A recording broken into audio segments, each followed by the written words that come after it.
তাসনিম জারার সঙ্গে কি সত্যিই বিএনপির কোনো গোপন সমঝোতা হয়েছিল?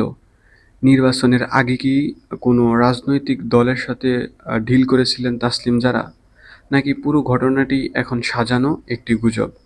সামাজিক যোগাযোগ মাধ্যমে ছড়িয়ে পড়া এই আলোচনার জবাবে এবার মুখ খুলেছেন তাসনিম জারা নিজেই। তিনি কি বললেন এবং কেন এই বক্তব্য এখন রাজনৈতিক অঙ্গনে নতুন আলোচনা তৈরি করেছে সেটাই জানবো আজকের ভিডিওতে। সম্প্রতি সামাজিক যোগাযোগ মাধ্যমে একটি দাবি ব্যাপকভাবে ছড়িয়ে পড়ে। সেখানে বলা হয় ডক্টর তাসনিম জারার সঙ্গে বিএনপির নেগোসিয়েশন বা সমঝোতা হয়েছিল এবং বিএনপি তাকে গ্রিন সিগন্যাল দিয়েছিল। এই দাবি নিয়ে রাজনৈতিক অঙ্গনে নানা আলোচনা শুরু হয়, তবে এবার এইসব অভিযোগ সরাসরি জবাব দিয়েছেন তাসনিম জারা।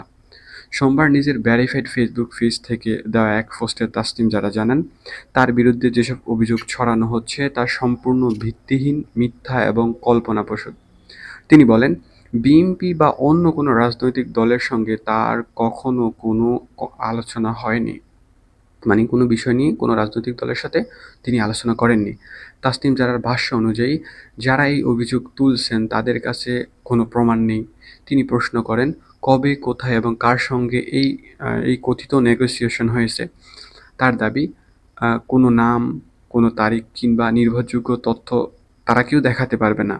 এটা বাস্তবে ঘটেইনি। তিনি সরাসরি তার বিরুদ্ধে আনা এই অভিযোগটি অস্বীকার করেছেন। এখন এই নিউজের কি পয়েন্ট হলো, বিএনপির সঙ্গে নেগোসিয়েশনের অভিযোগ অস্বীকার করেছেন তাসনিম জারা। তিনি অভিযোগকে সম্পূর্ণ মিথ্যা ও কল্পনাপ্রসূত বলেছেন। কোনো রাজনৈতিক দলের সঙ্গে এমন আলোচনা হয়নি বলেও তিনি দাবি করেছেন। অভিযোগকারীদের কাছে তিনি প্রমাণ চেয়েছেন। মিথ্যা তথ্য ছড়িয়ে রাজনৈতিক ন্যারেটিভ তৈরির চেষ্টা হচ্ছে বলেও তিনি মন্তব্য করেছেন। সহজ ভাষায় যদি আমি আপনাদের বলতে যাই, সামাজিক যোগাযোগ মাধ্যমের যে গুঞ্জন ছড়িয়েছিল তা সরাসরি অস্বীকার করেছেন তাসনিম জারা। তিনি বলেছেন, পুরো বিষয়টি একটি গুজব এবং এর পেছনে কোনো বাস্তব তথ্য নেই। তবে রাজনৈতিক অঙ্গনে এমন আলোচনা কেন তৈরি হলো সেটি এখন অনেকের কাছে বড় প্রশ্ন হয়ে দাঁড়িয়েছে। আপনি কি মনে করেন, ডক্টর তাসনিম জারা কি সত্যি বলেছে, নাকি তার বিরুদ্ধে যে অভিযোগটা আনা হয়েছে সেটা সত্যি? আপনার মূল্যবান মতামত অবশ্যই কমেন্ট বক্সে জানিয়ে যাবেন। দেখা হচ্ছে পরবর্তী কোনো ভিডিওতে। ততক্ষণ ভালো থাকবেন, সুস্থ থাকবেন। আল্লাহ হাফেজ।